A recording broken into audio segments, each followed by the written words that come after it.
Hashem. Amen. Comme Rabbi Nachman il a dit, avec moi, Amen. il n'y a jamais personne qui a perdu. Jamais personne, il a fait quelque chose pour moi et il a perdu. Rabbi Nachman il a dit, moi quand je prends de quelqu'un, je lui donne. Il faut démarrer, c'était... C'est rouge. Alors, Baruch Hashem, tout ce qu'on fait pour le tzaddik, c'est rien que pour recevoir. C'est-à-dire les maasés, les gens... Il y a un rave qui a dit que quelqu'un qui n'est pas un commerçant, il ne peut pas être un Baal Tzedaka.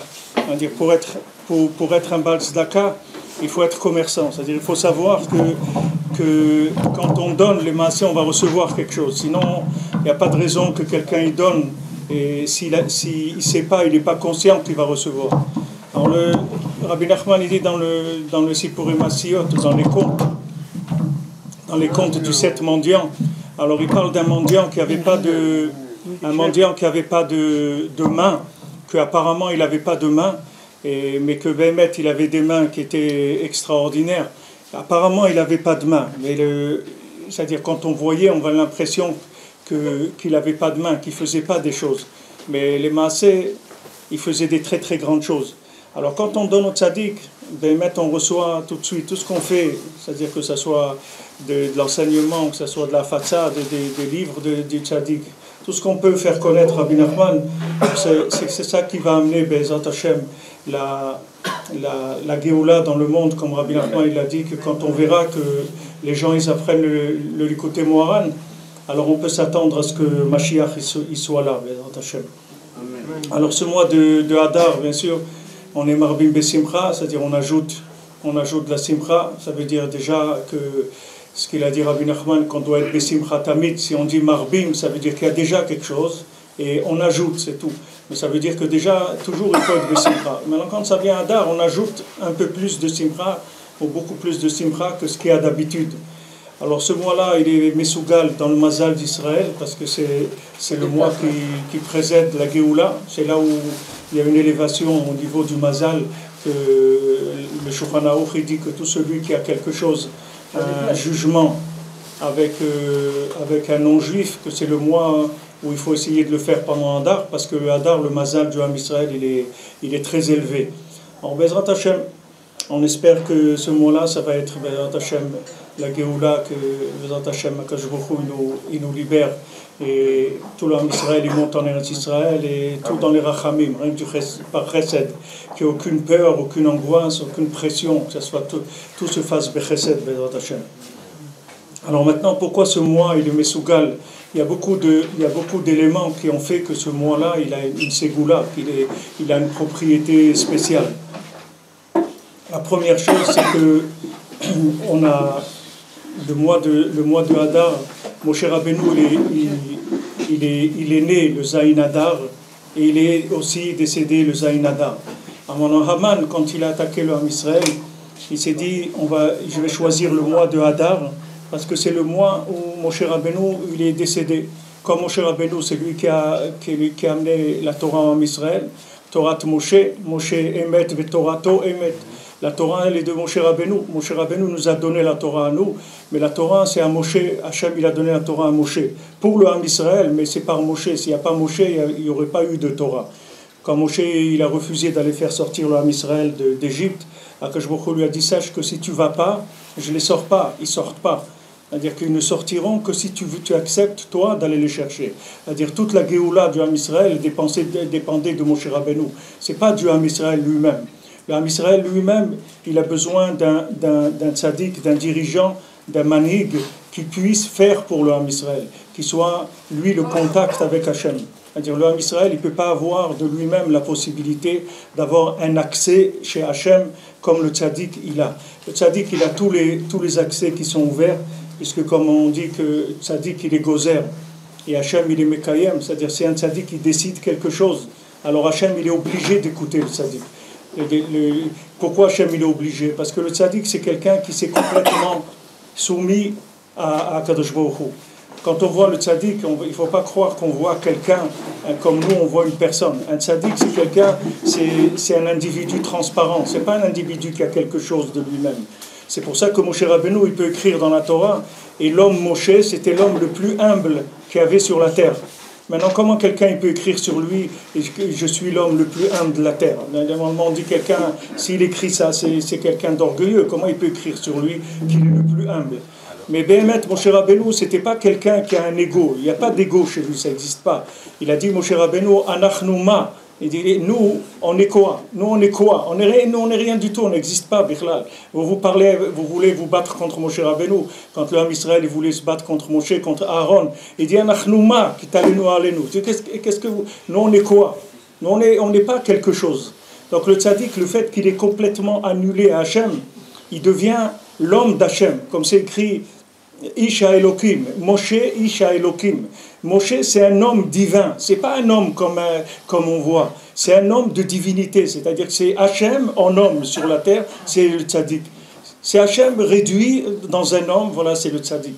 C'est-à-dire que quand le tzaddik il dit que c'est comme ça, alors c'est comme ça, c'est tout, il n'y a pas d'intervention. Rabbi Nachman il dit, moi je prends quelqu'un qu'on l'emmène sur la route Chas v'Shalom du Gehinna, mais je dis celui-là vous l'amenez au Gan Eden, et on l'amène au Gan Eden, c'est tout. Il n'y a pas de discussion avec le tzaddik, il n'y a pas de dire non mais peut-être il mérite, peut-être il mérite pas. Rabbi Nachman il dit il y a 24 tribunaux dans le ciel.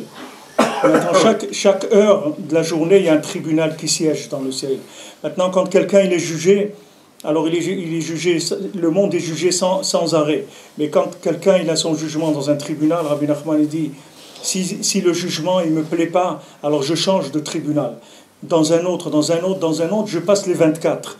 Maintenant, si les 24 tribunaux, la personne elle sort coupable, alors j'annule tous les 24 tribunaux et je dis cette personne-là, vous l'amenez au Gan Eden. C'est tout. Il n'y a pas de discussion avec le tzaddik.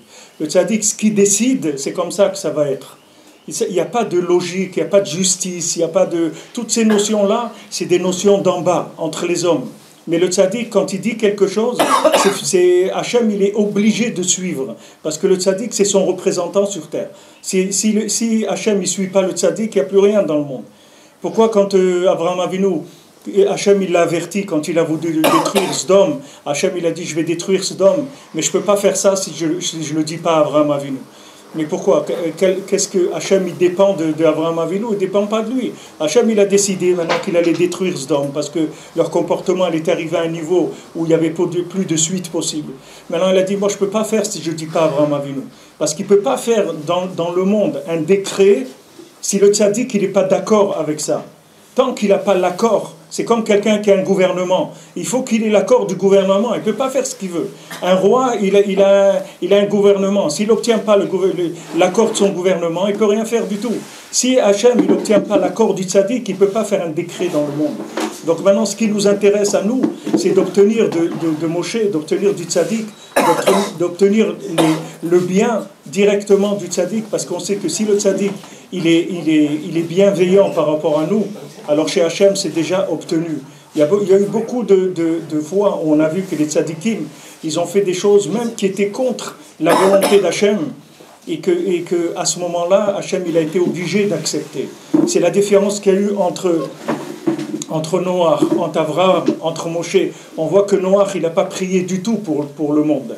Et Hachem, il lui en a voulu. Il lui a dit, pourquoi je t'ai dit de construire la Teva de Noach? Pendant 120 ans, je t'ai dit de construire la Teva. C'était pourquoi? C'est pour que tu me dises que je ne fasse pas le Maboul. Pourquoi je t'ai dit, fais durer 120 ans? C'est pour que tu comprennes que j'allais détruire le monde. Et que tu me dises, non, ne détruis pas le monde. Si tu m'avais dit ça, il n'y aurait pas eu de Maboul. C'est pour ça que c'est écrit, on appelle le Maboul, on l'appelle Noach. C'est les eaux de Noach. Parce que c'est Noach qui a fait le Maboul. C'est-à-dire pourquoi? Parce que lui, il pouvait l'arrêter. Le fait qu'il ne l'a pas arrêté, ça prouve son nom à lui. C'est lui qui a fait le... Alors maintenant, quand Hachem, il est venu chez Abraham Avinu pour lui dire qu'il allait détruire Sodome. Alors Abraham, il a essayé de plaider. Maintenant, quand il est arrivé à 10, Abraham, il s'est arrêté. Il ne pouvait plus aller plus loin. Mais ce n'est pas Hachem qui voulait. Hachem, il attendait qu'il continue. Si Abraham, il avait continué, il avait dit, et maintenant, s'il n'y a aucun tzaddik à Sodome, ce n'est pas grave. Dans leurs enfants, il y aura des tzaddikim. Maintenant, eux, ils ne sont pas bien. Mais des enfants, ils vont sortir quelque chose de bien. Après, sûrement, il y aura quelque chose de bien. On ne va pas détruire. S'il avait dit ça, il n'y aurait pas eu la destruction de Sodome. Maintenant, quand on a fait la faute du veau d'or, que Hachem, il a dit à Moshe Rabbeinu, viens, moi je vais détruire Chas v'Shalom et je vais faire un autre peuple avec toi. Moshe Rabbeinu lui a dit non. Il a dit non, moi je marche pas. Il dit non, mais laisse, je refais un peuple avec toi.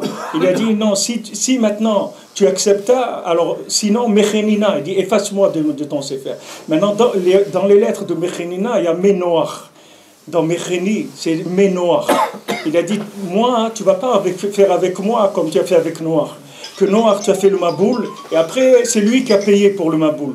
Moi maintenant, ou maintenant on continue avec eux, ou on arrête tout. Moi, je ne continue pas.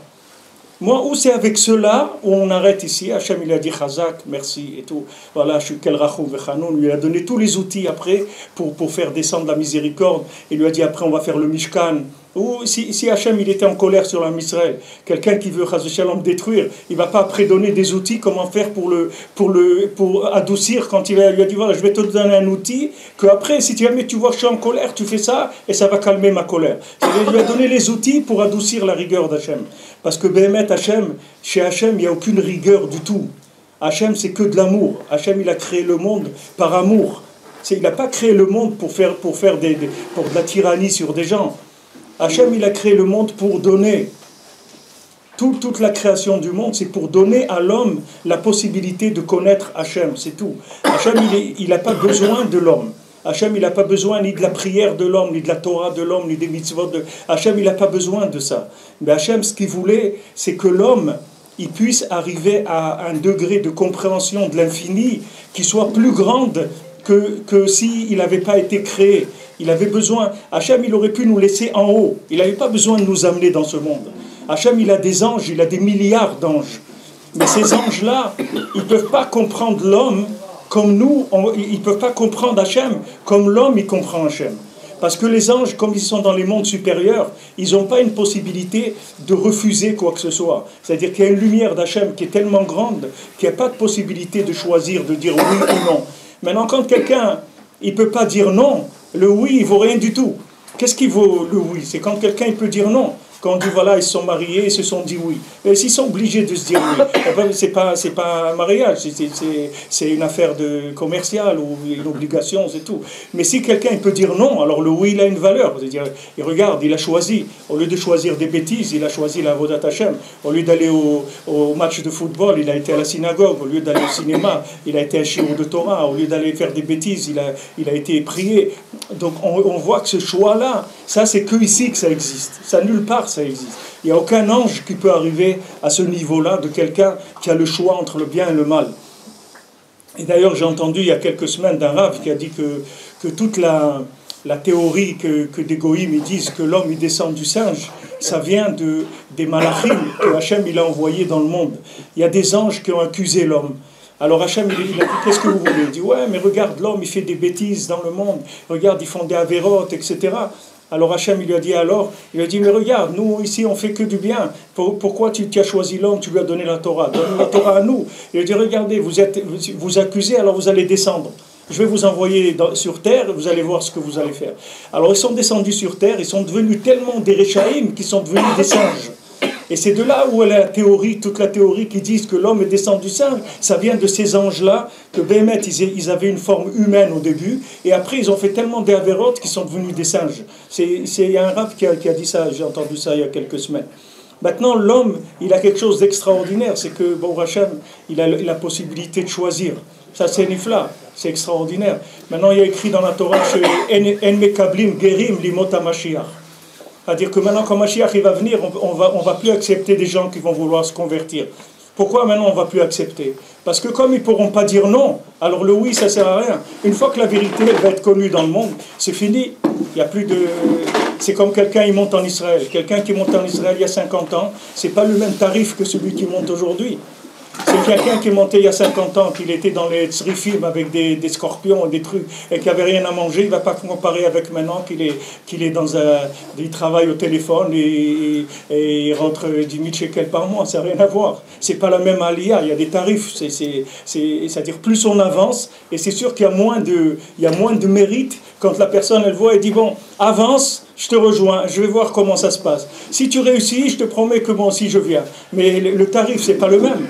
Celui qui a ouvert, il a un autre tarif, c'est-à-dire il va recevoir autre chose. c'est-à-dire l'effort qu'il a fait, il avait un choix qui était beaucoup plus difficile. Celui qui a presque plus le choix, parce que d'un côté, il a les extrémistes qui font peur. Il va au supermarché, il ne sait pas s'il y a quelqu'un qui va venir, etc. Il vit dans une atmosphère de peur et tout. Et maintenant, la peur, elle le pousse à venir. C'est pas du tout comme quelqu'un qui est venu à un moment où c'était le contraire, où c'était la belle vie en route Laaretz, et que ici c'était difficile. Maintenant, ça devient presque le contraire, c'est-à-dire ça devient presque évident, c'est-à-dire il n'y a pas quelqu'un qui vit à Paris ou à Sarcelles ou à Garges, c'est pas une vie. Les gens, ils font. Quand j'ai fait des cours à Paris, c'était l'année dernière, les gens ils sont excusés, ils disent on ne peut pas venir, c'était le cours à 8h du soir, on ne peut pas venir parce qu'après on ne peut pas aller au parking à 8h30, c'est dangereux, et il faut vous rentrer, on dirait que vous rentrez dans un pénitencier, il faut passer 3 ou 4 portes sécurisées pour entrer dans un immeuble, tout ça pour mettre le lit la tête sur un oreiller, dormir, manger un bout de pain, mais c'est une prison, c'est pas une vie, même la qualité de vie pas chouette en tant qu'être humain, sans parler de Torah, de rien du tout, elle est très basse, c'est-à-dire le niveau il est très bas. À Yerushalayim, vous voulez aller au kotel à minuit, le Shabbat, on va au kotel à minuit, il n'y a personne il n'y a pas de problème, c'est-à-dire qu'il y a des problèmes, il peut arriver, mais à la base, il n'y a pas de problème, vous êtes libre. À Paris, dites à quelqu'un, viens, on va se promener à 11h du soir, il n'y a personne qui sort. Les gens, ils ont peur. Même les goïms, ils ont peur, c'est pas les juifs encore plus.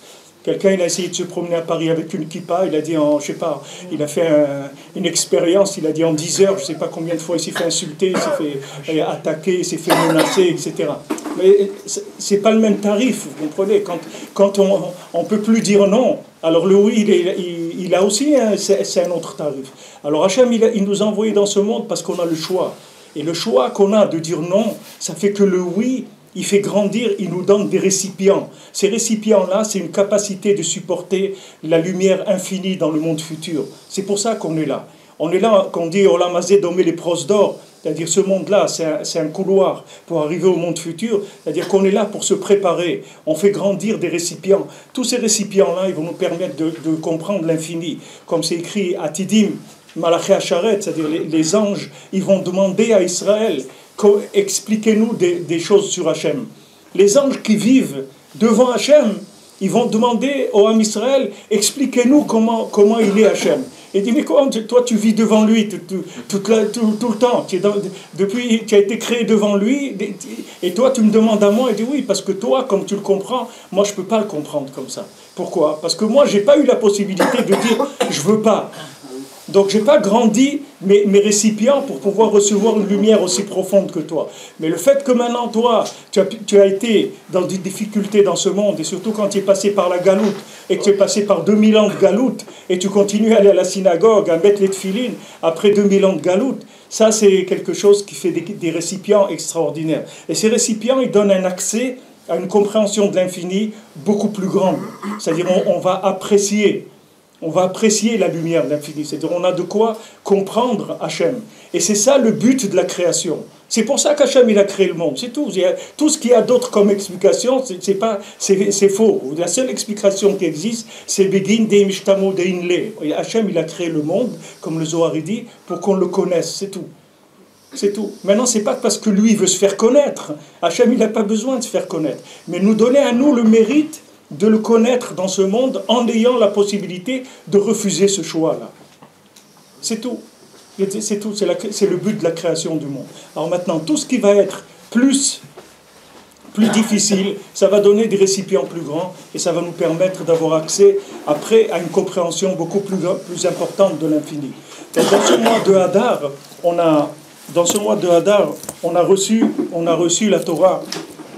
On a reçu la Torah, on a reçu une deuxième fois la Torah. On avait reçu la Torah à Shavuot, mais à Purim, on a reçu la Torah à Ahava, c'est-à-dire avec l'amour.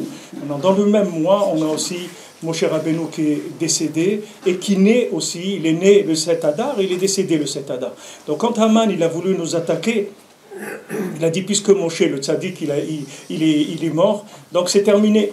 C'est terminé, c'est le moment de les attaquer, puisque le tzaddik, il n'est plus là, ils n'ont plus de protection. On a vu au moment de Matan Torah, Moshe Rabbeinu il a disparu quelques heures, et ils ont tout de suite été faire le veau d'or. Ils ont dit, voilà, ça fait 6 heures qu'il bochèche Moshe. Ils ont dit, voilà, ça fait 6 heures qu'il tarde. Il nous a dit qu'il venait. Et maintenant, ça fait 6 heures qu'il est en retard. Donc, ça veut dire qu'il ne va pas venir.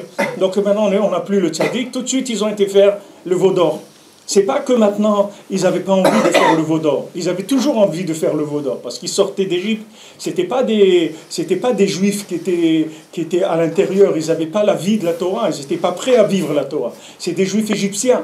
Après, ils sont devenus des Juifs du désert.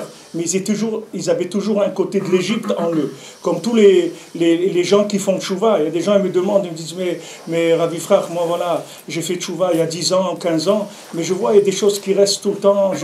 J'ai toujours des trucs, j'aime écouter de la musique des goy des fois, ou des trucs. Ça me reste. Et il me demande, quand est-ce que ça va partir? Il dit, mais ça ne va jamais partir, mon ami. Parce que toi, tu es un juif du désert, c'est tout. Tu n'es pas un juif d'Eretz Israël. Tes enfants, Bezrat Hashem, ça va disparaître. Tes enfants, ils n'ont plus ça. Mais toi, tu es un pont. Quelqu'un qui vit sur un pont, il voit les deux côtés tout le temps. C'est un avantage parce qu'il fait passer les gens. Et c'est un inconvénient parce qu'il est dans les courants d'air, c'est-à-dire il reçoit de là et de là. Mais ça, on ne peut rien faire. C'est comme ça, c'est tout. Un Baal Tshuva, c'est un Baal Tshuva. Un malade, toute sa vie, il va avoir des trucs dans sa tête, des chansons dessus là. C'est comme ça. Il n'y a rien à faire. Et d'un autre côté, c'est tout son avantage aussi, c'est celui-là. Parce qu'il sert pour faire passer les gens. C'est un passeur, c'est-à-dire qu'il peut faire passer les gens. Celui qui est tombé là-bas, il peut lui dire, regarde, là-bas, ça vaut rien du tout. Regarde, moi, j'étais là-bas, je suis sorti, alors viens, ne reste pas là. Il a la force de faire passer les gens. Mais c'est comme ça, les gens qui étaient dans le désert, ils avaient toujours un rejet en eux. Donc maintenant, qu'est-ce qu'il faisait, Moshe Rabbeinu? Avec sa lumière, avec sa puissance, il faisait qu'il les maintenait. Il les maintenait sous silence, c'est-à-dire qu'ils n'arrivaient pas à sortir le mal qu'ils avaient en eux. Le mal, il était caché jusqu'à qu'après, petit à petit, il disparaît et c'est qu'ils rentrent en Eretz Israël. Maintenant, comme ils ne sont pas arrivés à faire disparaître ce mal, de moins le dominer complètement, ils sont pas rentrés en Eretz Israël, ils sont morts dans le désert, leurs enfants, après, ils sont rentrés en Eretz Israël. Mais tout le combat, c'était tout le temps ça. C'est-à-dire que le mal, il remontait, et Moshe Rabbeinu, il calmait tout le temps. Maintenant, quand ils se sont trompés, ils ont dit, Moshe Rabbeinu, il est mort. Et même le Satan, il leur a montré un lit comme ça, où ils ont vu que Moshe Rabbeinu, il était mort. Et on dit, si Moshe, il n'est pas là, c'est terminé. Tout de suite, ils ont été faire la Vodazara. Alors maintenant, Haman, quand il a vu ça, il a dit, maintenant que Moshe Rabbeinu, il est mort, c'est sûr qu'ils n'ont plus la force de tenir. C'est le moment de les attaquer. Mais ce qu'ils ne savaient pas, c'est que le jour où Moshe Rabbeinu, il est mort, c'est le jour où il est né aussi. C'est-à-dire qu'il n'a pas compris que tzadikim, c'est-à-dire que les tzadikim, quand ils meurent, les maasés, c'est là où ils commencent à vivre. Avant, ils étaient pas vivants, parce que avant que le tzadik, quand le tzadik il est dans son corps, dans ce monde, on ne peut pas imaginer qu'est-ce que c'est un tzadik. Parce que vous voyez un homme, sauf il va au marché, ou il porte un truc où il mange. Il est à table, il mange, il boit un verre de vin, et vous dites, bon, c'est un homme, il est un peu spécial, mais bon, c'est un grand monsieur, mais c'est un monsieur, vous ne pouvez pas imaginer qu'est-ce qu'il y a dans cet homme-là. C'est-à-dire que le fait qu'il est dans un corps, ça fait que ça baisse, si vous voulez, l'imaginaire de ce qu'il peut y avoir dans le corps du tzaddik.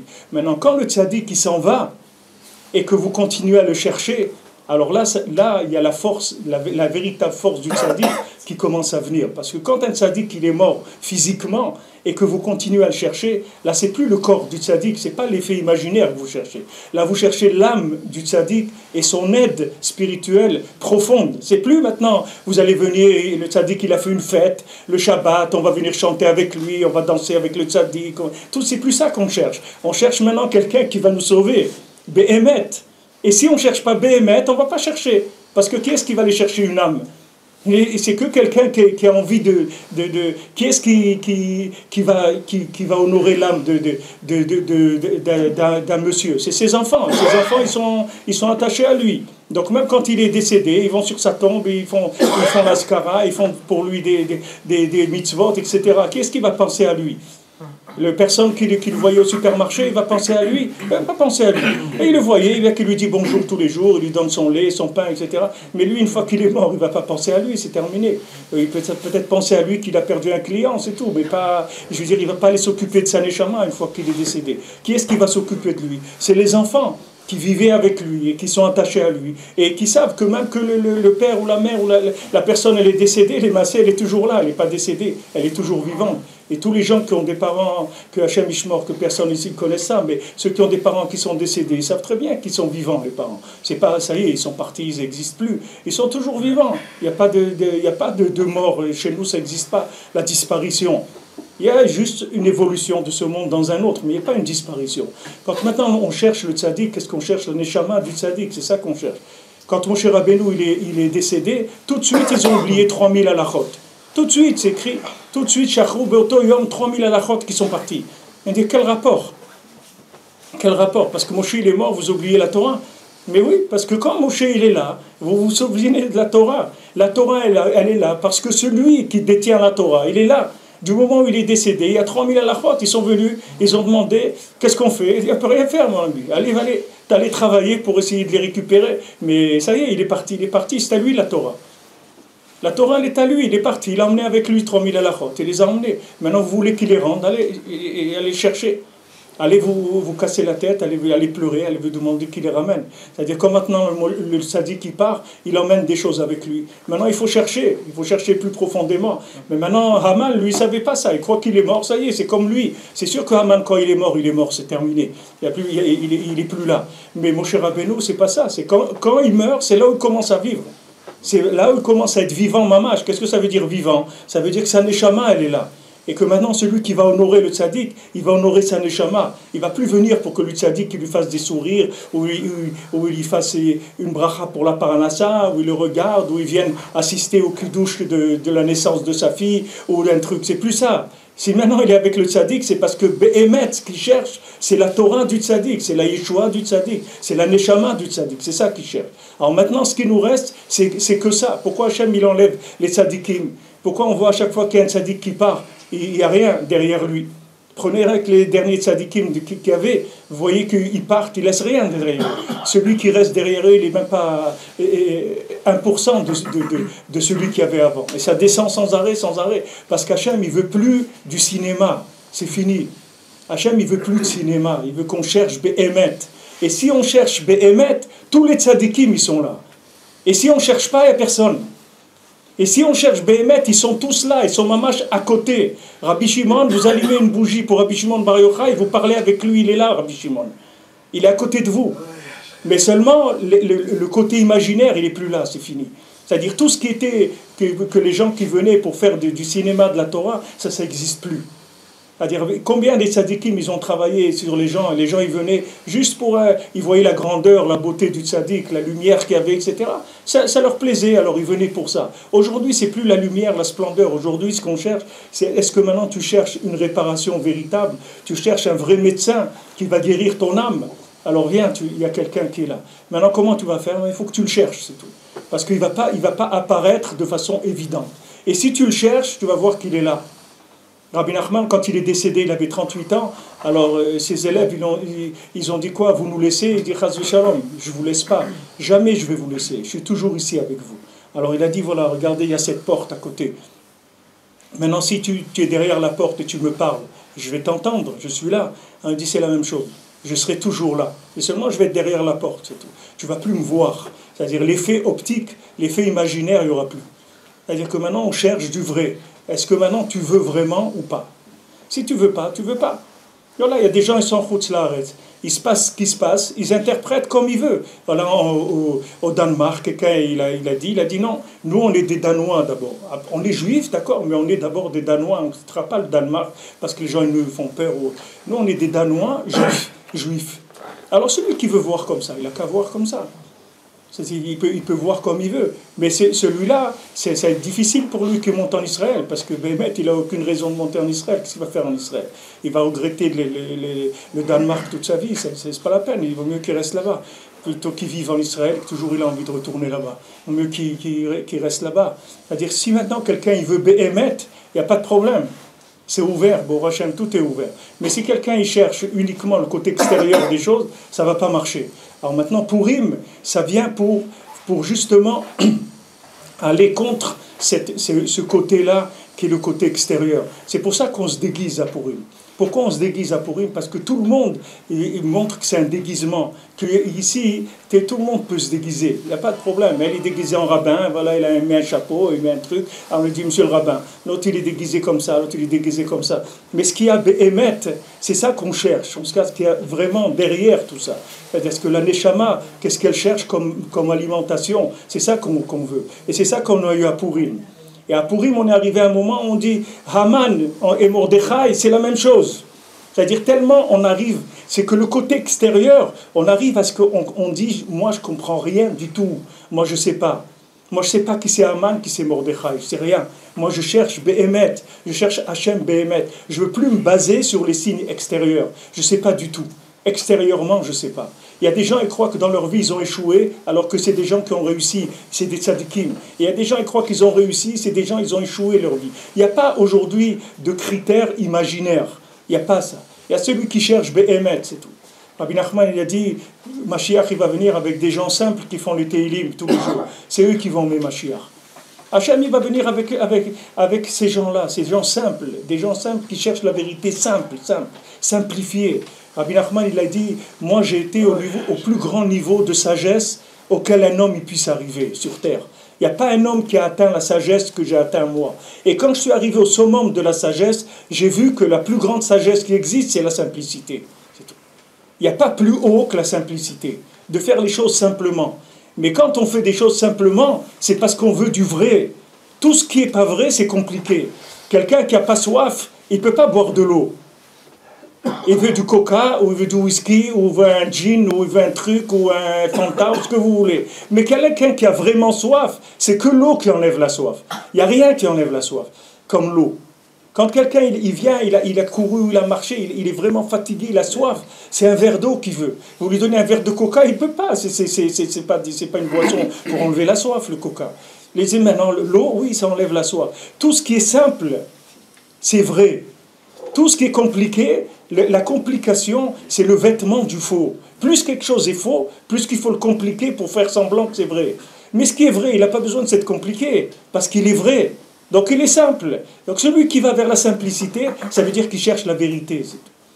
Celui qui cherche la vérité, il est simple. Il n'a pas des choses compliquées. Alors Rabbi Nachman, il dit, voilà, regarde, ne te casse pas la tête, ne tourne pas dans tous les sens. Parle avec Dieu, ce que tu as besoin, parle avec lui, c'est tout. Et Hachem, parle avec lui, c'est tout. Tout ce que tu as besoin, il va te le donner, c'est tout. Parle avec lui, toute la journée, parle avec lui, c'est tout. Chaque fois que tu as une occasion, tu vas quelque part, parle avec lui. Ne cherche rien d'autre. Parle avec lui et lui il va te répondre, c'est tout. Et lui il s'occupe de toi. Lui, toi tu es une créature d'Hachem, d'accord? C'est lui qui t'a mis dans ce monde-là. La Mishnah elle dit, personne ne vit parce qu'il a envie de vivre. Al-kochacha ta'anolad, al-kochacha ta'chai, al-kochacha ta'amet, al-kochacha ta'atiditen denu cheshbon. C'est-à-dire une personne, c'est pas elle qui décide de naître. C'est Hachem qui nous a mis ici. Pourquoi maintenant toi tu veux te faire du souci pour quelqu'un qui t'a envoyé ici? Quel est l'intérêt? Quelqu'un vous envoie travailler dans un pays. Maintenant dans ce pays là-bas, votre téléphone il marche pas. Vous allez commencer à aller faire de vous battre de tous les côtés pour aller chercher, emprunter de l'argent pour acheter un téléphone. Vous n'avez pas besoin. Celui qui vous a envoyé, vous l'appelez, vous dites le téléphone il marche pas, je peux pas travailler. C'est pas compliqué. Maintenant quelqu'un il est dans ce monde. Il croit qu'il doit prendre sur lui le poids de tout. Et le plus la parnassa. Il croit qu'il doit porter sur lui la parnassa. Mais pourquoi tu dois porter la parnassa? Est-ce que Hachem, maintenant, si tu ne travailles pas, ou si tu travailles, tu fais ce que tu peux, voilà ce que ça a donné. Tu travailles. Et Rabbi Nachman dit qu'il faut travailler quelques heures par jour, au moins 5-6 heures par jour, il faut travailler, faire un petit kéli pour la parnassa. Mais tu as fait ton kéli pour la parnassa, ça y est, tu ne vas pas te casser la tête plus que ça. Ça y est, tu n'es pas responsable. De toute façon, si tu dois vivre, même si tu n'as pas de parnassa, Hachem, il va te faire que tu vas rester là jusqu'à 120 ans. Parce que tu dois vivre jusqu'à 120 ans, c'est tout. Et si quelqu'un il doit partir, il peut avoir des immeubles et il partira à l'âge où il devra partir. Ça ne change rien. Ce n'est pas parce que quelqu'un est de la parnassa qu'il va rester plus longtemps ou moins longtemps. Ça ne change rien. Donc maintenant, Hachem, c'est lui qui a décidé de t'amener ici. Et c'est lui qui décide combien de temps tu vas vivre. D'accord? Et c'est lui qui décide ce que tu vas faire sur Terre. Et c'est lui qui décide combien d'argent tu vas avoir. Et combien de moyens tu vas avoir. Quand j'étudiais avec un rav, avec Slébin, alors une fois on avait une discussion, et il me disait, je vais faire les courses le jeudi ou je sais pas quoi, je peux pas, il y a un truc, parce que je vais faire les courses à Carrefour pour la semaine, un truc comme ça. Bon, moi j'ai pas de permis, j'ai pas de voiture, j'ai pas de trucs à faire. Alors maintenant je lui dis, mais attends, pourquoi tu vas faire les courses à Carrefour? Il me dit, parce que c'est moins cher.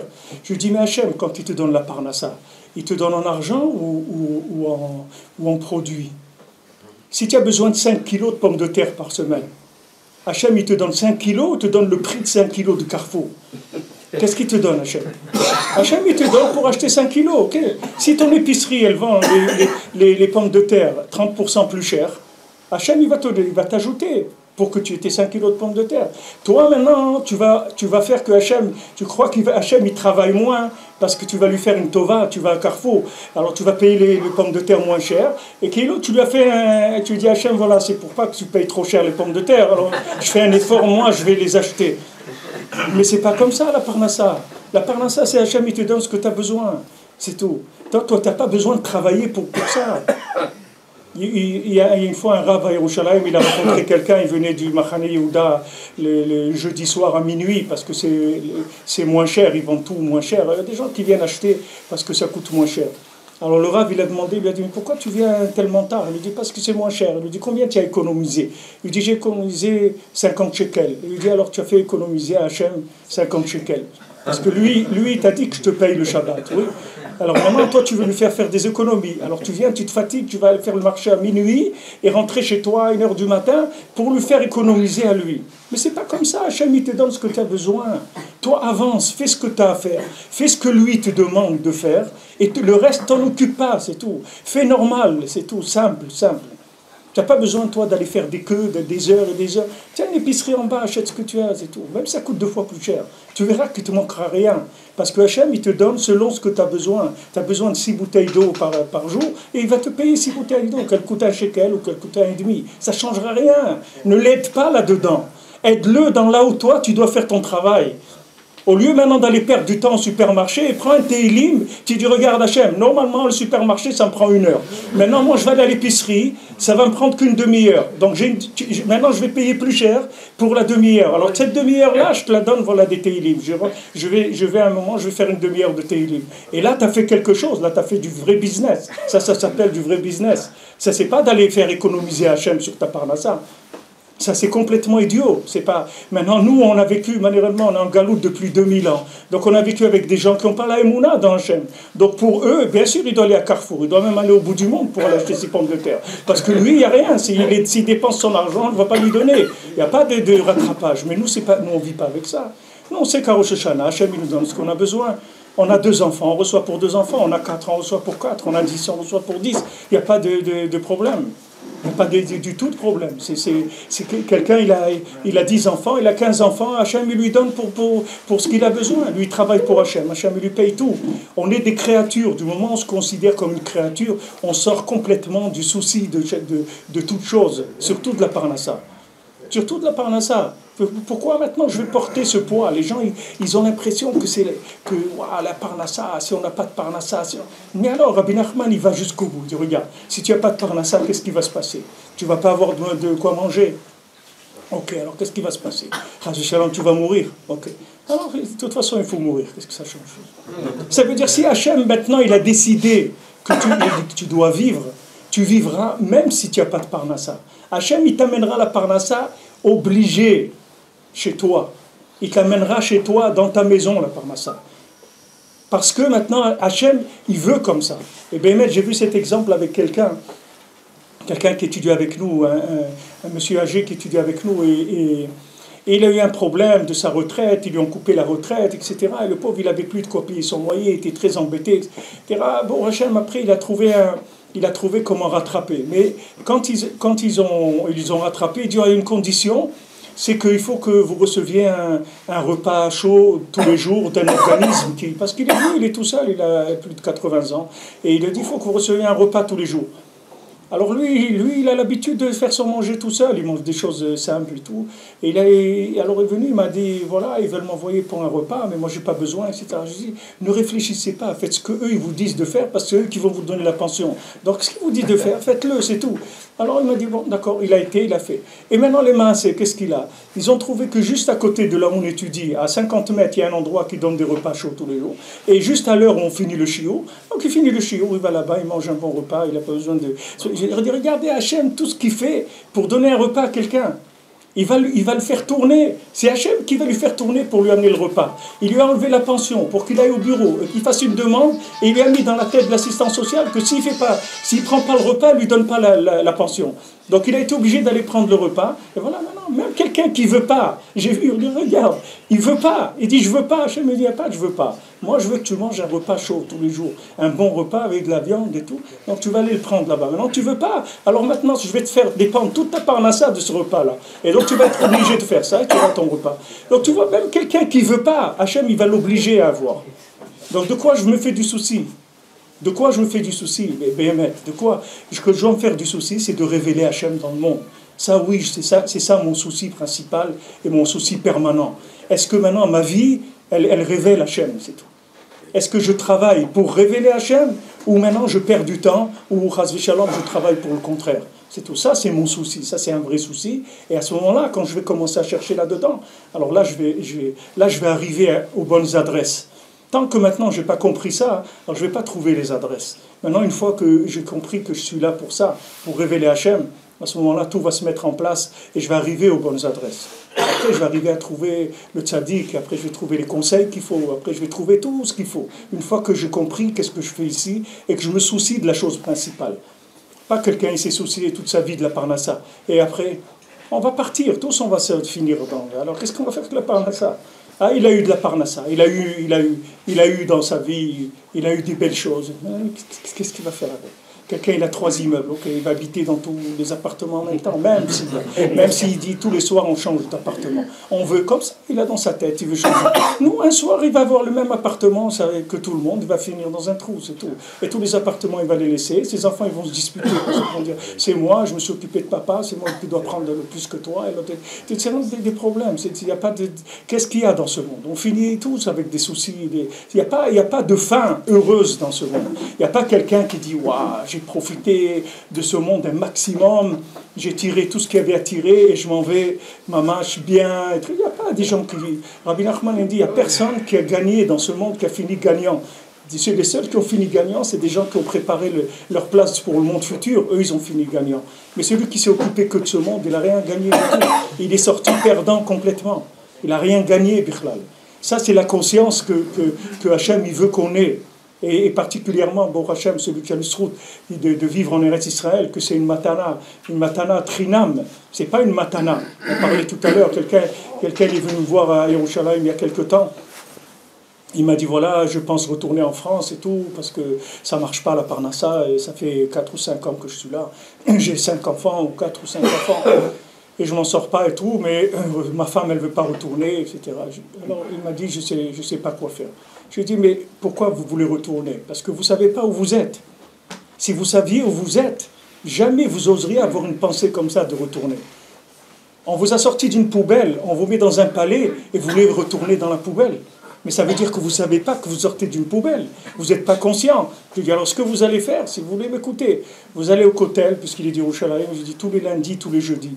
Vous allez vous approcher du mur et pendant un quart d'heure, vous allez dire merci, mon Dieu, c'est tout. C'est tout ce que vous allez faire. Vous allez dire merci mon Dieu pour ce que tu m'as donné. Merci que tu m'as donné une femme, merci que tu m'as donné des enfants, merci que je suis en Eretz Israël, merci que j'ai la santé, merci que je sais lire l'hébreu, merci que j'ai des tefilines. Vous allez un quart d'heure dire merci, c'est tout. Tous les lundis, les jeudis, je dis faites ça pendant 1 mois, 2 mois, vous allez venir, vous allez me dire que vous allez parnassa, vous avez tout. Je dis pourquoi vous n'avez pas de parnassa? Parce que vous vous plaignez. Ici on ne se plaint pas, on ne peut pas se plaindre. Moi, quand j'étais jeune, j'ai grandi au Maroc, à Rabat. J'habitais à côté du Palais Royal, à 200 mètres du Palais Royal. Et j'avais des amis à l'école, puisqu'on était dans des écoles pas juives, malheureusement. Et j'avais des amis qui étaient des gens du palais. Alors un jour, il y a un fils de ministre qui m'a invité pour un anniversaire. Alors j'ai été. Alors c'était des anniversaires, c'était des repas énormes, etc. Alors moi, je ne mangeais pas des choses qui n'étaient pas cachères, donc j'étais là-bas, je ne mangeais pas. Alors il y a un garde qui est venu me voir, il m'a dit « tu ne manges pas ?» J'ai dit « non, je ne mange pas ». Il dit « mais si tu ne manges pas, tu ne peux pas rester ici, il faut que tu partes. » Parce que si tu ne manges pas, c'est un affront pour le roi et le palais royal. Est-ce que tu viens chez le roi, tu ne manges pas, tu n'as pas le droit. Mais alors tu t'en vas, c'est tout. Maintenant, quelqu'un est en Eretz Israël, il se plaint. De quoi tu te plains? Ça veut dire, si déjà tu te plains, ça veut dire que tu crois que tu as le mérite d'être ici, oui, si tu te plains. Quelqu'un qui vient, comme ils mettent dans les allocations, chacun ses droits, chacun sa vie, ses droits. D'accord? Il y a des gens, ils ont été se plaindre pour les allocations, on leur a enlevé, ils leur ont dit oui, c'est vrai, c'est pas juste, il faut vous enlever tant par mois. De quoi tu vas te plaindre? Tu reçois tous les mois une somme, mais reste tranquille, qu'est-ce que tu vas aller te plaindre? Qu'est-ce que tu vas te plaindre? De quoi tu vas te plaindre? Qu'est-ce qui te manque? De quoi tu vas te plaindre? Tu es dans le palais du roi. Ah, maintenant, tu es un idiot, tu es un imbécile, tu as le cœur bouché. Tu n'arrives pas à ressentir que tu es dans le palais du roi. Alors ça, dis-lui à Hachem. Dis-lui à Hachem. Tu dis Hachem, pardon. Hachem, pardon. J'ai mon cœur qui s'est tellement pourri dans la galoute que le palais, j'arrive pas à sentir le palais, le parfum du palais. Comme quand j'étais à la yeshiva, Rav Chaikin, à la Vachalom, il y avait un élève qui est venu et qui s'est plaint sur la yeshiva. Il a dit, Rav Chaikin, je dois retourner à Paris, je ne peux plus rester à la yeshiva. Il a dit, pourquoi? Il a dit, parce que la yeshiva, ça sent mauvais. Moi, je viens d'une maison de trucs. Ici, ça sent mauvais, je ne peux pas. Alors Rav Chaikin me dit, la yeshiva, elles ne sont pas mauvais. Mais dans ton nez, ça pue. C'est ton nez qui pue. Et il dit, si maintenant tu étudies, tu fais des prières et tout, ton nez va se nettoyer, tu vas sentir le parfum, le Gan Eden que c'est la yeshiva. Tu vas sentir, mais tu n'as pas le mérite de sentir ça. Maintenant, si quelqu'un il est en Israël et il a dans son cœur comme ça qu'il regrette l'hyper-cachère ou il regrette les Champs-Élysées ou n'importe quoi, quand il a ça, il faut qu'il parle avec Hachem. Il peut dire Hachem, pardon, je te demande pardon, mais qu'est-ce que tu veux? J'ai grandi là-dedans, je me suis habitué à ça, je suis intoxiqué, Pachout, comme quelqu'un qui s'est intoxiqué avec de la drogue. Il y a des gens, ils sont là, il faut que chacun qui vient de Paris, il faut qu'il demande un camembert ou un truc comme ça. Bon, maintenant, bon, Hachem, ici, il y a des... Non, mais avant, c'est vrai que c'était un peu plus difficile. Il y a 20 ans, il n'y avait pas beaucoup de ici. Bon, Hachem, aujourd'hui, il y a tout ce qu'il faut. Mais il y a une vingtaine d'années, des camemberts, il n'y avait pas ici. Alors, chacun qui fait voyager, il fallait amener des fromages et des trucs qu'il n'y a pas ici. Mais maintenant, ça, c'est une intoxication. C'est comme quelqu'un qui est drogué. Il ne peut pas s'empêcher parce qu'il est intoxiqué. Maintenant, il doit passer une cure de désintoxication pour se débarrasser de cette attache-là. Alors maintenant, nous, on est intoxiqués dans tous les domaines. C'est pas rien que dans le manger, dans tous les domaines, dans la façon de penser, dans la façon de vivre, dans la façon de voir les choses, dans l'appréciation d'autrui. Combien des gens ils vivent en Israël, ils souffrent, ils disent les gens ici, ils n'ont pas de derech eretz, ils te considèrent comme un chien, mais c'est pas vrai. Ça, c'est toi qui vis comme ça. Ça, c'est ta désintoxication à toi. Tu vas voir, quand tu vas finir avec ça, tu vas voir que tu vas avoir affaire qu'à des gens extraordinaires, que des gens gentils et des gens qui vont t'aider, des gens qui vont t'ouvrir les portes. Mais tant que tu es en cure de désintoxication, ça fait mal. Mais sache-le, c'est tout. Sache-le que tu dois passer par une maintenant tu veux pas, tu veux continuer, comme on dit tfaddal, tu peux y aller, retourne si tu veux, fais ce que tu veux retourner dans la poubelle, retourne. Mais ici, sache que tu es dans le palais royal. Maintenant, tu as des habitudes de voyous, d'esclaves, de gens qui ont vécu dans des poubelles. Tu sais pas ce que c'est du parfum, tu sais pas ce que c'est le parfum d'Eretz Israël. Ça vient de toi. Ne crois pas que ça vient de l'endroit. Il y avait un rave en Chutz La'aretz qui était dans une communauté, et il y a un rave d'Eretz Israël qui est venu le voir et qui lui a fait des louanges sur Eretz Israël. Il a dit, tu sais, Eretz Israël, c'est extraordinaire, etc. Même les pierres d'Eretz Israël, c'est des diamants. Alors ce rave-là, de Chutz La'aretz, il a fait sa aliyah. Alors un jour, il a rencontré le Rav qui lui avait parlé d'Eretz Israël, en Eretz Israël. Il lui a dit, merci et tout, tu m'as encouragé, je suis monté, tout ce que tu m'as dit c'est vrai, mais Bémet, que les pierres c'est des diamants, ça j'ai pas vu.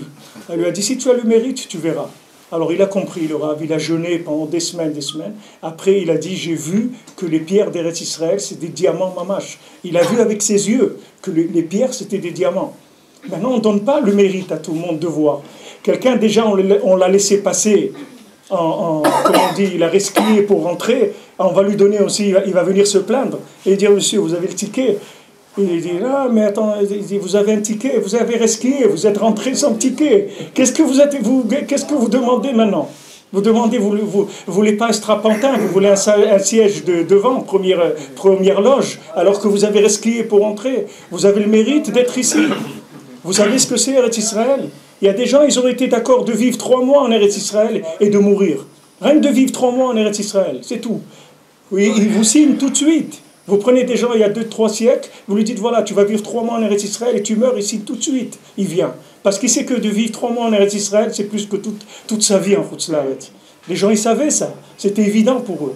Nous, on vit ici, Baruch Hashem, il y a du shefa, il y a de la bracha, il y a tout ce qu'il faut. Il y a des call centers, même pour celui qui ne sait pas parler l'hébreu. Il a la parnassa, call center, call Yaakov, il a sa parnassa avec le call center. Qu'est-ce qu'il a? Pourquoi il se fait de quoi il a à se plaindre? De quoi il a à se plaindre? Bémet, il y a des gens qui sont dans le call center, ils gagnent 15 000 shekels, 20 000 shekels par mois. Mais de quoi tu te plains, Bichlal? De quoi tu te plains? Qu'est-ce qui manque ici? C'est vrai, la Touma de Paris, tu ne vas pas la trouver ici. Ça, c'est vrai. Ça, tu vas la regretter tout le temps. Tant que tu seras tamé, tu regretteras cette Touma-là, parce qu'ici, il n'y a pas ça. Ça, il n'y a pas. Il n'y a pas ça. Les juifs ici, ils ont une ketoucha. C'est pas n'importe quel juif, même s'il n'est pas religieux, il a une ketoucha. C'est pas la Touma de la France. Alors maintenant, quand tu vois qu'il y a des problèmes, et que tu sais que ça vient de toi, ça change tout. Ça change tout, parce que tu te dis, attends, maintenant, vous m'avez accepté comme je suis, que vous m'avez laissé rentrer en Eretz Israël, vivre en Eretz Israël, faire Shabbat en Eretz Israël. Qu'est-ce que je vais me plaindre, Chas v'Shalom? Est-ce que vous me donnez? Merci.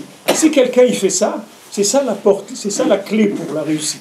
C'est ça la clé pour la parnassa. C'est ça la clé pour tout, pour le zivouk, pour tout. Pour tout. Quelqu'un il a demandé une fois un rab pour le zivouk, il ne trouvait pas. Il dit voilà, j'ai 35 ans, j'ai pas de zivouk et tout. Il me dit est-ce que tu as déjà dit merci à Hachem pour ce qu'il te donne?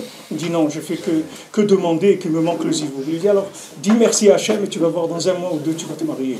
Et c'est ce qu'il a fait. Il a commencé à dire merci, merci. Il a reçu. Parce que c'est pas un endroit, Eretz Israël, c'est pas un endroit où on a le droit de se plaindre. On n'a pas le droit de se plaindre. Parce que pour avoir le droit de se plaindre, il faut être un résident de droit. Il n'y a personne qui est résident de droit ici. Quand Moshe Rabbeinu il a prié, il a dit va être Hanan, Rachid dit Matana Trinam. Il y a Matana qui est un cadeau et Matana Trinam. Cadeau, ça veut dire que maintenant quelqu'un il a fait quelque chose de bien. Vous dites voilà, je ne vais pas te payer, mais je te fais un cadeau. Tu as fait quelque chose de bien, je te fais un cadeau, je t'envoie un bouquet de fleurs ou un stylo, je te fais un cadeau. Mais Moshe Rabbeinu, il a dit Matana Trinam, un cadeau gratuit. C'est-à-dire, même le cadeau que tu reçois, sache que tu n'as rien fait pour recevoir ça. Tu n'as rien fait, rien. Tu n'as pas fait une action qui mérite de vivre ici. Rien. C'est-à-dire, c'est un cadeau gratuit, c'est tout. Entièrement gratuit. Maintenant, quand tu sais que tu vis dans le palais du roi et que tu n'as rien à faire ici, c'est-à-dire que de droit, si on vérifie, s'il y a une rafle et qu'on vérifie, Shalom, tes papiers, on te sort tout de suite. Tout de suite, on te sort. Si on te scanne, on voit qui tu es, on te sort d'ici tout de suite. Tu n'as rien à faire d'ici. Mais maintenant, tu as un visa de comme on dit, ou que tu appelles le VIP ou SDF, comme tu veux, mais tu as un visa, c'est-à-dire que tu as un droit de résidence gratuit. C'est tout. C'est gratuit. C'est comme ça. C'est le roi, il a décidé, celui-là, il doit être là. C'est tout. Mais pourquoi? Regardez comme... C'est tout. C'est comme ça. La preuve, regardez, chacun il a de la famille en Chutz La'aretz. Il a des gens qui sont mieux que lui, à tous les niveaux, ils ne sont pas là. Parce que c'est un cadeau gratuit. Il n'y a personne qui peut dire je mérite. Personne. Personne. Et comme je le disais tout à l'heure, les rabbins, c'est qu'on a eu plus de difficultés à venir ici, encore plus que tout le monde. Parce que c'est le métier qui est le moins reconverti en Israël, c'est le métier de rabbin. C'est celui qui est rabbin en France, le pauvre ici, il faut qu'il trouve autre chose. Parce que le style de rabbin français, ça n'existe pas ici. Il y a pas c'est un truc qu'on n'a pas besoin en Israël. Donc c'est eux qui ont le plus de difficultés. Et dans les communautés, les gens ils se plaignent que les rabbins ils n'encouragent pas à monter en Israël, etc. Souvent, ils demandent au rabbin, et le rabbin il n'est pas très chaud, c'est normal. Pour eux, c'est difficile. Mais maintenant, nous, on est là, Baruch Hashem, on doit savoir que c'est un cadeau d'Hachem. Et il faut commencer à apprendre à dire merci, au lieu de demander, toujours demander. Et il faut commencer à dire merci, à apprendre à dire merci. C'est écrit que Purim, c'est une fête qui va jamais disparaître. Il y aura toujours Purim, parce que c'est une fête d'amour et de joie, ça ne va jamais disparaître. Hanouka, c'est des jours de Hoda'a, c'est des jours où on remercie Hachem. C'est Olam Haba, de remercier, c'est le Olam Haba. Qu'est-ce que c'est Olam Haba? C'est un grand merci, c'est tout. C'est ça le Olam Haba. Merci, merci tout le temps. Maintenant, quelqu'un il veut s'habituer à vivre dans le Olam Haba, quelqu'un veut recevoir toutes les brachot, il faut qu'il change sa façon de voir les choses. Il faut qu'il apprenne à dire merci, c'est tout. Et il ne demande rien, c'est tout. Il ne demande rien. Tu n'as pas besoin de demander, on s'occupe de toi dans chaque détail. On connaît ton dossier, on a un dossier sur toi avec tout. Chaque chose sur toi, on la connaît déjà. Qu'est-ce que tu demandes quoi? Tu demandes quoi? Tu veux autre chose? Tu veux qu'on change tu veux qu'on change le système, le tarif, le menu? T'en fais pas. Le jour où tu seras prêt à recevoir un autre menu, un autre tarif, on va te changer tout de suite. On s'occupe de toi. Vous savez, il y a des gens à Chemishmor, des fois ils sont à l'hôpital et ils appellent sans arrêt. Ils disent, vous ne pouvez pas me mettre le truc là et l'autre il a 2 tuyaux, moi j'ai que 1. Vous pouvez pas me dire, monsieur, lui il a autre chose. Restez calme. Et vous ne pouvez pas monter au 4e. Non, dit, au 4e c'est pour les malades des pieds. Vous êtes malade de la tête, c'est pas la même chose. Il dit, le sous-sol il fait frais là-bas, il y a de l'ombre et tout, il n'y a pas de soleil. Ici, dans le sous-sol c'est pour les gens qui sont en réanimation. Qu'est-ce que vous voulez? Restez tranquille. Ici, il y a quelqu'un qui passe toutes les demi-heures, il note, on sait que vous êtes là, on sait ce que vous avez, on sait quel est votre truc, on sait chaque chose. Ici en Eretz Israël, c'est Ene Hashem Elokei Chama. Il y a une ashgacha pratique sur chacun, sans arrêt. Qu'est-ce que tu demandes? Qu'est-ce que tu demandes? On s'occupe de toi. De quoi tu demandes? Dis merci, c'est tout, qu'on s'occupe de toi. On t'a amené ici dans l'état où tu es. Regarde qui tu es. Et on t'a amené ici, on t'accepte ici. Et on t'a donné Baruch Hashem. Qu'est-ce que tu veux? Tu veux quoi? Qu'est-ce que tu veux? Tu vas te plaindre dans le palais du roi? Ça veut dire quoi? Tu vas regretter, Chas v'Shalom, l'Égypte, comme ils ont dit. On était bien en Égypte, là-bas, on mangeait bien, on avait des sires à bassar, on avait une marmite avec de la viande. Tu sais quelle situation moi j'avais en France? Moi je gagnais 20 000 euros par mois, moi j'étais comme ça, moi j'étais quelqu'un de truc. Mais c'est sûr, tu peux gagner tout ce que tu veux, mais tu n'oublies pas que tu vis dans une poubelle, mon ami. Ça, il faut que tu t'en rappelles. Si tu ne te rappelles pas de ça, ça veut dire que tu n'as rien compris à l'histoire. Maintenant, tu as amené au palais royal. Tu ne gagnes pas 20 000 euros. Tu gagnes peut-être 10 000 shekels ou 5 000 shekels. Mais regarde où tu vis. Regarde qu'est-ce que c'est un Shabbat. Regarde qu'est-ce que c'est l'éducation. Regarde ce que c'est une synagogue. Qu'est-ce que c'est une kippa. Qu'est-ce que c'est ton talit. Tu vis avec des Yehudim dans la Kedusha d'Eretz Israël. Ok, maintenant tu es bouché. Tu ne sens pas la Kedusha d'Eretz Israël. Tu ne sens rien. Mais sache-le au moins. Sache-le que le problème, c'est toi. C'est pas ni les gens, ni l'endroit, ni le quartier, ni la ville, ni rien du tout. Le problème, c'est toi. Dès que tu vas te nettoyer un peu, tu vas voir que ça va être mieux. Et la meilleure façon de te nettoyer, c'est de dire merci. Il n'y a pas une meilleure façon de se nettoyer que de dire merci. Parce que quand on dit merci, c'est comme ça qu'on arrive à connaître Hachem. Tout à l'heure, on m'a demandé comment on fait pour connaître Hachem. Il faut lui dire merci, c'est tout. En français, on dit la reconnaissance, oui. Dans le mot reconnaissance, il y a le mot connaissance aussi.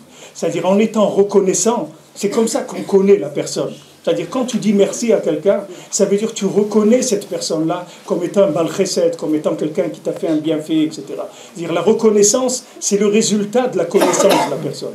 C'est-à-dire, à force de dire merci à Hachem, même si au début, tu fais semblant, tu dis Hachem, regarde, excuse-moi, je vais te dire merci, mais je ne le pense pas, j'arrive pas, c'est-à-dire je vais le sortir de force, mais excuse-moi, mais je vais le faire parce que je sais que je dois te dire merci, parce que c'est trop beau ce que tu m'as donné, ça doit être très beau, maintenant je ne me rends pas compte, mais tout le monde me dit que c'est beau, donc je suis sûr que c'est beau, tous les sadikim me disent que c'est beau, tout le monde a rêvé d'Eretz Israël, donc c'est sûr que c'est merveilleux. Moi je ne suis pas au niveau de vivre ces choses-là, alors je m'excuse, je vais te dire un merci qui n'est pas sincère, mais j'aimerais qu'il soit sincère ce merci-là. J'aimerais vraiment qu'il soit sincère. Et je commence, c'est tout, à faire de l'entraînement. Je merci. Au début, il n'est pas sincère. Et à la fin, vous allez voir qu'il va devenir sincère. Comme je l'ai dit tout à l'heure, il y a une mitzvah tassée mina Torah de se rappeler qu'on est sorti d'Égypte tous les jours.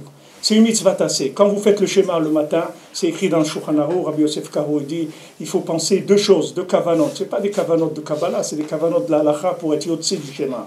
Il faut penser à s'acquitter du schéma, de la mitzvah tassée midoraita de faire schéma le matin et le soir, et aussi de la mitzvah tassée de zechirat de Yetziat Mitzrayim. C'est-à-dire il y a une mitzvah tassée mina Torah tous les jours de te rappeler que tu es sorti d'Égypte.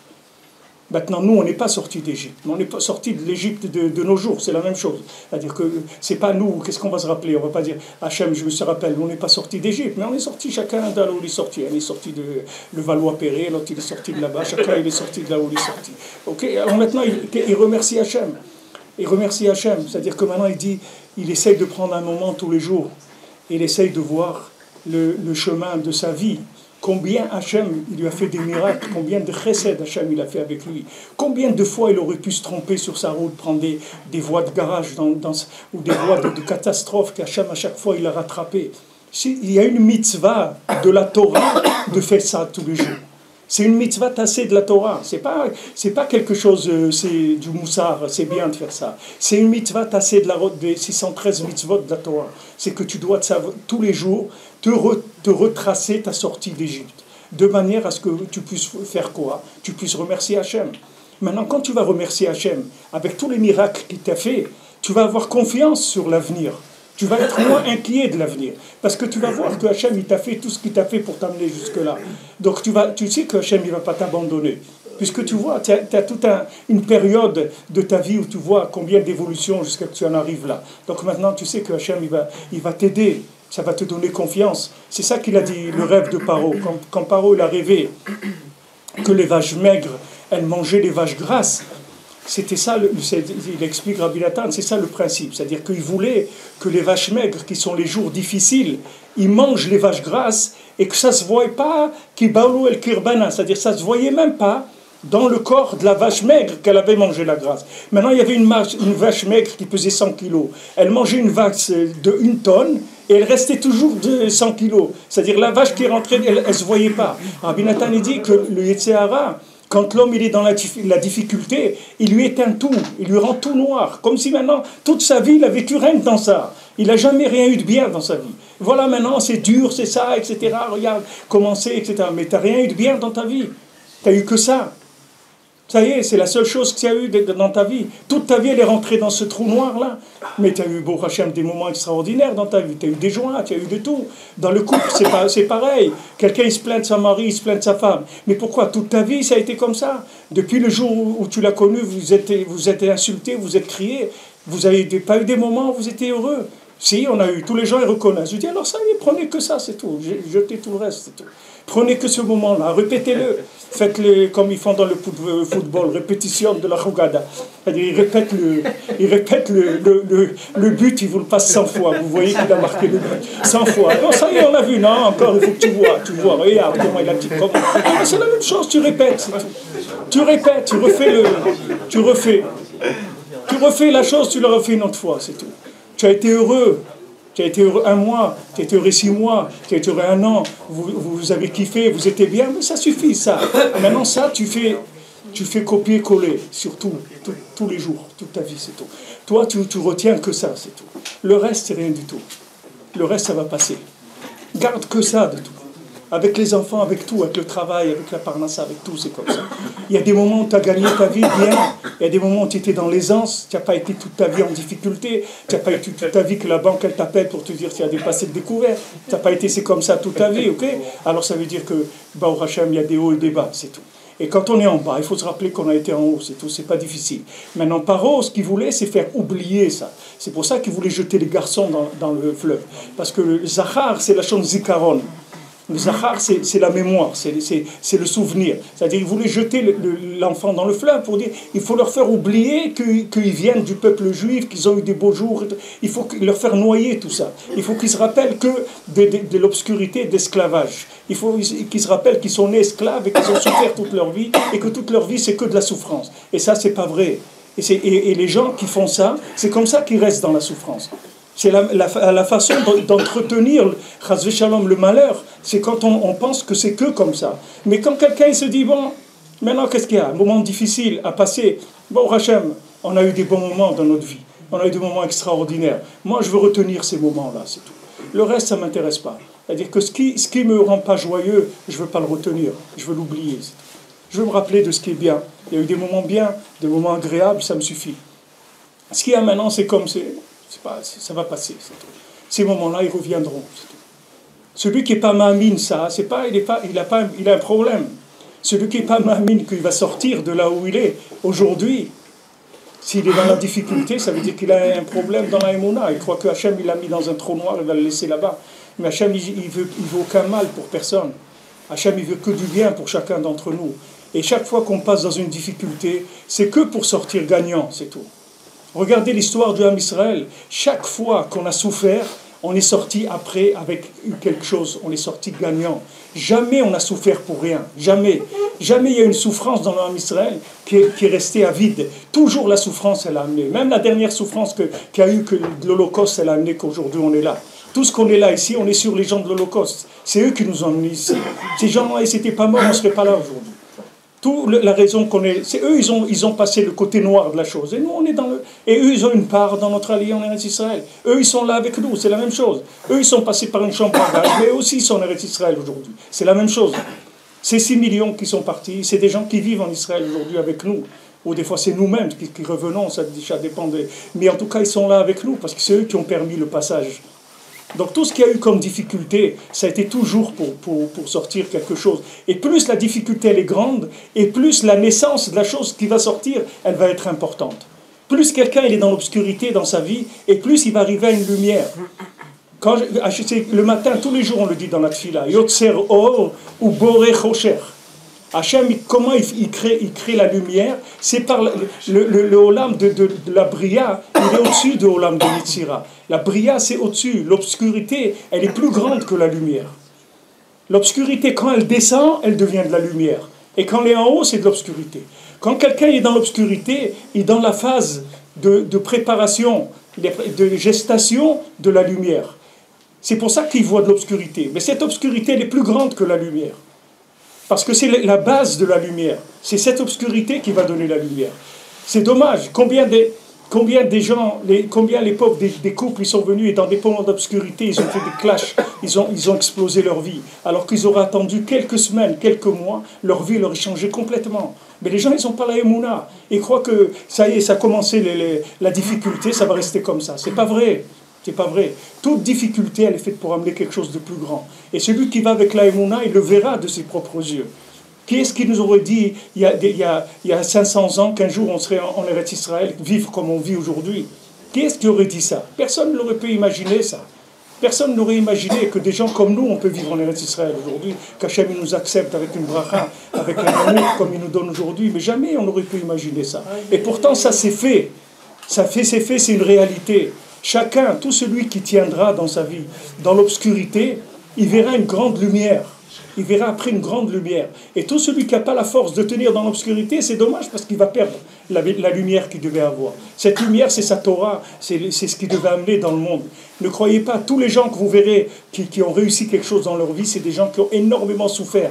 Ça n'existe pas des gens qui ont réussi sans passer par de la souffrance. Parce que la souffrance, c'est ce qui permet d'accoucher. Pourquoi une femme, elle accouche pas facilement? Parce que l'accouchement, c'est pas facile. De faire passer un être d'un monde à un autre, c'est pas facile du tout. Maintenant, nous, c'est pareil. Quand quelqu'un il vit dans l'obscurité, c'est comme s'il est en gestation. C'est-à-dire la réussite, maintenant, elle est en gestation. Elle est en train de grandir. Maintenant, lui, il voit ça. Ça y est, il veut arrêter. Qu'est-ce que tu veux arrêter? Qu'est-ce que tu veux arrêter? Pourquoi tu crois que c'est le monde, c'est toi qui décides ce qu'il va y avoir dans le monde? Mais Hachem, il va te donner ce qu'il doit te donner là où il doit te donner. Tous les maris du monde, ils sont extraordinaires. Toutes les femmes du monde, elles sont extraordinaires. Il n'y a personne qui n'est pas bien. Ça n'existe pas des gens pas bien. Les gens pas bien, c'est pour nous faire passer ce qui a passé. Regardez, aujourd'hui, il y a des gens, ils se sont levés, ils égorgent les gens, ils les brûlent, ils font... Ça existait ça il y a 50 ans? Ils sont sortis maintenant, ceux-là. D'où ils étaient, ces gens-là? Voilà, il habitait à côté de chez lui, à Lyon, l'autre il habite à Paris. Voilà, il est là-bas maintenant en train de brûler des gens, en train de les égorger en rigolant. Avant, vous auriez vu ça, vous dites, jamais il y aura quelque chose. Mais voilà, c'est venu. Voilà. Et Hachem Ishmor, tu ne sais pas qu'est-ce qu'il peut y avoir. Mais dans le contraire aussi, tu ne sais rien. Donc tu sais rien. Hachem, il sort la lumière de l'obscurité, tu ne sais rien du tout. La seule chose que tu sais, c'est que quand tu es dans l'obscurité, c'est un tunnel, c'est tout. Ce tunnel, il a un bout. Il peut durer 1 an, il peut durer 5 ans, il peut durer 10 ans, mais il a un bout. Et plus il est long, et plus la réussite, elle va être grande, c'est tout. Si tu tiens. Et si tu lâches au milieu, c'est dommage. Si tu lâches au milieu, c'est dommage parce que tu vas rentrer dans un autre circuit. Il y a un recyclage tout le temps, mais c'est du recyclé, c'est pas la même chose. Tu rentres dans un recyclé. Tandis que celui qui tient, il dit Hachem, moi tu m'as donné ça, moi je bouge pas. Moi, je vais avec ça jusqu'au bout. Moi, je ne bouge pas. Moi, je ne bouge pas d'1 millimètre de ce que tu m'as donné. Tu m'as donné ça, moi, je le garde. Moi, je suis fidèle à ce que tu m'as donné. C'est tout. Moi, je ne changerai pas. Celui qui est comme ça, il va réussir sa vie. Il n'y a pas de problème.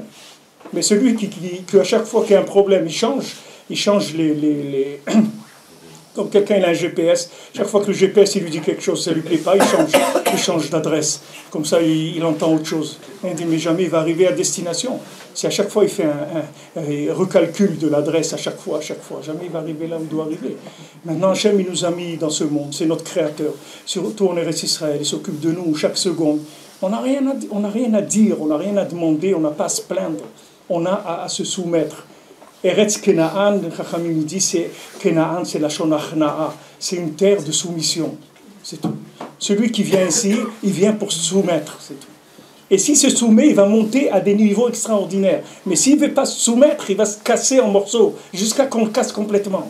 Ici, il n'y a pas de... Personne ne lève la tête, ici. Ça n'existe pas. Ici, celui qui lève la tête, c'est qu'il est passé déjà sous un rouleau compresseur. Alors après, vous allez le voir, comme dans les dessins animés, il se regonfle et il remonte. Mais celui qui n'est pas passé par ça, il ne lève jamais la tête ici. Ici, vous savez bien, les gens qui sont venus avec des diplômes ici, ils disent que c'est ces diplômes-là. Il dit non, mais moi j'étais directeur, il dit écoute, voilà, prends un truc et assieds-toi là-bas et fais les cafés pour les gens. Attends, mais monsieur, vous ne comprenez pas ça, HEC, truc et tout, Mathieu. Il dit, monsieur, Bakacha, on ne comprend pas. Moi, maintenant, laisse tomber ce que tu étais un clown. Maintenant, tu vas devenir un Ben Adam. C'est autre chose maintenant. On parle d'autre chose. Et on est en train de parler d'autre chose. Laisse tomber celui-là. Celui-là, c'est rien du tout. Tu as fait le clown pendant tant d'années de ta vie. Laisse tomber ça. Maintenant, on te parle que tu vas devenir quelqu'un de vrai. Que chaque chose que tu vas faire, c'est vrai. Que si tu sais faire un verre de café, c'est vrai. Tu sais le faire. Et si tu ne sais pas le faire, tu ne sais pas le faire. C'est tout. Mais on ne va pas te donner ici un poste qui ne correspond pas à ce que tu es vraiment. Donc ici, tu passes par la soumission. C'est tout. Maintenant, tu es prêt, tu es habitué à baisser la tête, à te soumettre, tu vas monter. Tu ne veux pas te soumettre, tu ne monteras pas. Et non seulement tu ne montes pas, mais tu prends des coups sans arrêt. Parce que ici, la terre, elle te casse. Il n'y a personne qui peut dire ici, je vais être le patron. Il y a un patron ici. Et c'est un patron qui est sur le terrain. Ce n'est pas un patron qui vient une fois par an pour faire les grands comptes. C'est un patron qui est sur le terrain chaque seconde. Donc, tu n'as pas à te faire du souci que peut-être on t'a oublié, ou peut-être qu'on ne t'a pas donné ce qui devait te revenir, ou peut-être qu'on n'a pas vraiment pensé à toi. Tout ce que tu as, c'est exactement ce que Hachem, il veut pour toi, et c'est le meilleur qu'il y a sur terre pour toi, pour ce que tu as à faire. Donc maintenant, tais-toi, reste tranquille, et sois joyeux. Et remercie Hachem pour ce qu'il te donne, c'est tout. Même si tu es dans la difficulté, remercie Hachem. Parce que chaque seconde que tu vis ici, c'est un plaisir. Quelqu'un m'a dit qu'il travaille loin et tout. Je parlais avec lui tout à l'heure. Il travaille loin, il doit faire des kilomètres. Je dis normalement en Israël, il faudrait aller d'un bout de l'autre tous les matins. Il faudrait habiter à Khatson et travailler à Beersheba ou à Arad là-bas. Pour pouvoir avoir le srout de marcher dans Israël tous les jours. Et alors, comment c'est écrit pour Abraham Avinu? Alors, il allait d'un côté toujours, il allait vers l'est, d'un côté à l'autre d'Eretz Israël. C'est tellement un srout de se déplacer. Alors quelqu'un maintenant il perd du temps parce qu'il voyage, etc. Pour Hachem, il y a des shiurim, même P3, il peut mettre dans la voiture. Il peut parler avec Hachem dans la voiture. Tout ça, il y a un kivoun là-dedans. Il y a une kavana. Quelqu'un m'a raconté, il a acheté, il y a quelqu'un dans son travail, il lui a demandé des livres de Torah, des livres Breslev de Torah. Okay. Alors, lui, au début, il ne voulait pas, il a dit, il a qu'à les acheter lui s'il veut, qu'est-ce qu'il me demande moi Bon, il a dit, c'est pour Rabbi Nachman et tout, il veut des livres, je lui ai amené. Okay. Alors il vient, il achète les livres, il les amène. Bon, quand il les amène, le gars lui dit, en fin de compte, j'ai réfléchi, je ne les veux plus. Alors, c'est quoi ça? Alors, il dit, bon. Il dit, ok, c'est de ma faute, je suis un imbécile, j'aurais dû lui demander l'argent. Ok, il ne dit rien, c'est tout. Maintenant, il y a une autre personne qui passe, elle voit les livres, elle dit, ah, c'est des livres en français, oui, de Rabbi Nachman, oui. Il dit, ah, ça m'intéresse, voilà, je vous les prends. Et il a donné l'argent et il les a achetés. Maintenant, ça veut dire quoi? Ça veut dire que maintenant, toi, tu vois un morceau du film. Donc, quand tu vois que, toi, tu vois pas que celui qui doit acheter vraiment les livres, jamais lui, il va pouvoir être en contact avec les livres pour savoir qu'il doit les acheter. Il faut que tu lui amènes devant lui. Maintenant, celui qui va te les faire amener devant lui, il va partir du film. Tu comprends? Il va sortir. C'est comment on dit, Un figurant, exactement. Merci, c'est un figurant. Donc lui, c'est un figurant. Lui, il a joué le rôle de quoi? De quelqu'un qui a permis d'amener les livres ici. Et maintenant, l'autre qui devait les acheter, voilà, maintenant il va les acheter. Mais maintenant, si tu vois que la moitié, tu vas dire, quel truc qui m'a fait celui-là, quel ta. Tu vas rentrer dans des... Mais calme-toi, reste tranquille. Attends de voir la fin du film, tu vas voir qu'elle est nifla. Tu vas voir qu'elle est extraordinaire. Tu vas voir qu'il y a une histoire, il y a un scénario qui est fait déjà. De quoi? C'est ça qu'on dit que mon cher Rabbeinu voulait rentrer en Eretz Israël parce qu'il a vu Erech Hapaim. C'est ça Erech Hapaim. Erech Hapaim, ça veut dire que tu as la patience de voir la suite. Tu sais que c'est un épisode que tu vois. C'est tout, un épisode. Tu ne vas pas juger tout le film sur un épisode. Tu as vu un épisode, il y a des épisodes qui sont bien, des épisodes qui sont moins bien, mais ça reste qu'un épisode. Attends, c'est tout. Assieds-toi, attends, tu vas voir la suite, comment elle est extraordinaire. Maintenant, ça, c'est le principe de la vie, il est comme ça. Il y a une période qui est difficile, attends, c'est tout, calme-toi. Assieds-toi, attends que ça passe, c'est tout. Ça va passer. Et après, tu vas voir que tu vas trouver des moments extraordinaires. Dans ce da'at-là, c'est-à-dire cette conscience-là, Béhémet Eretz Israël, elle donne cette conscience-là. Celui qui prie en Eretz Israël, celui qui étudie la Torah, il donne Eretz Israël, elle donne cette conscience-là, d'avoir envie que de dire merci mon Dieu, c'est tout. C'est tout, merci mon Dieu que tu m'as amené ici, c'est tout. J'ai rien à te demander. Même si tu me demandes, Hachem a demandé à David Améler, qu'est-ce que tu veux? Il dit, je veux rien. Je veux rien. Même quand son fils Avshalom, il voulait le tuer, David Améler, il a remercié Hachem. Il a dit, je te remercie que tu as envoyé mon fils pour me tuer, parce que c'est mon fils, sûrement qu'il ne me tuera pas de façon cruelle. Parce qu'un fils, il a quand même de l'amour pour son père, donc il va me tuer d'une façon qui est douce, pas cruelle. Même sur ça, il a trouvé comment remercier Hachem. Il a dit, je te remercie que tu as choisi mon fils pour me tuer. Parce qu'Hachem, il aurait pu choisir n'importe qui pour tuer David Améler. Mais il a dit, merci que tu as choisi Avshalom, c'est mon fils, je te remercie pour ça. David Améler, il ne sentait jamais un manque. Parce que comme David Améler, c'était un avorton, c'est-à-dire c'est quelqu'un qui ne devait pas vivre normalement. Donc il a reçu de cadeau de Adam Arishon 70 ans. D'accord? David Améler, il ne devait pas vivre.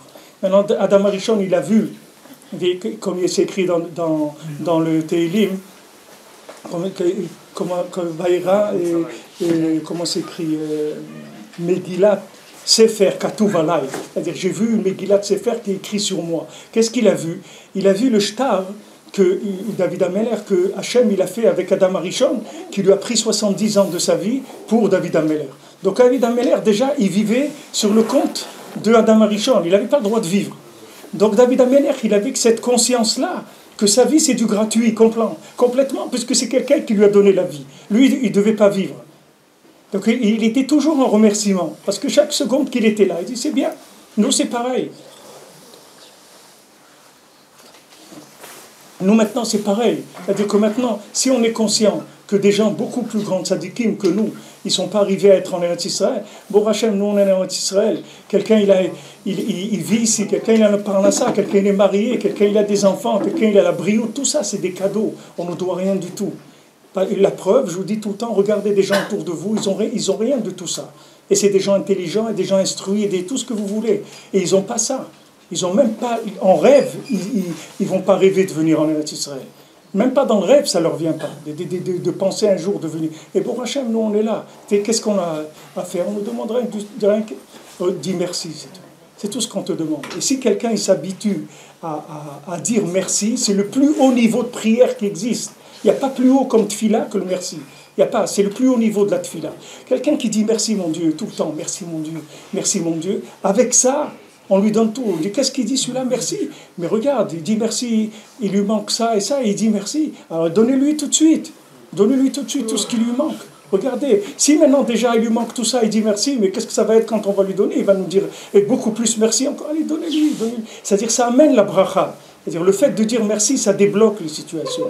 Même des situations qui ont l'air très dures, si on s'habitue, même dans ces situations dures, à dire merci pour tous les côtés positifs qu'il y a, Bezat Hashem, ça amène l'Yeshua pour chacun. Alors, Bezat Hashem, que Rosh Chodesh, que c'est Shoresh de la Tchouva, et ce mois de Purim, que c'est un mois, Bezat Hashem, qui est Mesougal pour la Géoula, puisque c'est Avat Torah. Il y a beaucoup de choses encore, Bezat Hashem, peut-être on reviendra, une fois on essaiera de faire. Bezat Hashem, que Akadosh Baruch Hu soit Mekabetz, Nitream Israël, qu'il est Rachmanout, Bezat Hashem, sur tout son peuple, et que même celui qui n'a pas envie de venir, qu'Hachem il lui donne l'envie de venir par le fait que nous on est là et qu'on prie pour eux. On prie pour que Hachem lui donne à chacun l'envie et les moyens de venir. רפואה שלמה רחל חיה בת רחל חנה בת שרה דבורה. רפואה שלמה.